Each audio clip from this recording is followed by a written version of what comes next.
तो जैसा कि दोस्तों आप लोगों ने अरविंद अकेला उर्फ कल्लू को जानते ही होंगे। दोस्तों आपको बता दें कि इतने कम उम्र में इतने बड़े स्टार बने कि ये भोजपुरी इंडस्ट्री को इतने आगे ले गए कि कोई इनको पीछा नहीं कर पाया। हालांकि आज के डेट में चाहे जैसा भी हो लेकिन है तो एक स्टार। लेकिन देखिए एक ऐसा वीडियो वायरल हो रहा है जो कि अरविंद अकेला उर्फ कल्लू बाबा का वीडियो, जो कि बहुत ही भयानक लग रहा है। बताया ये जा रहा है कि अरविंद अकेला उर्फ कल्लू जी अपने शादी में जाने के समय बहुत ही फूट-फूट कर रो रहे थे। हालाँकि ये वीडियो काफ़ी मशक्कत के बाद मिला है और ये वीडियो में देखा जा रहा है कि वो अपने भाई के साथ बहुत ही गले लिपट-लिपट कर रो रहे हैं। तो नमस्कार दोस्तों, आप देख रहे हैं झटपट बिहार।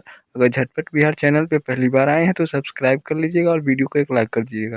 दोस्तों आपको बता दें कि अरविंद अकेला उर्फ कल्लू जी मुर्गा मोबाइल से लेकर और चोलिया के हुक राजा जी, और आपको बता दें कि अभी के जो इनका ट्रेंडिंग सॉन्ग था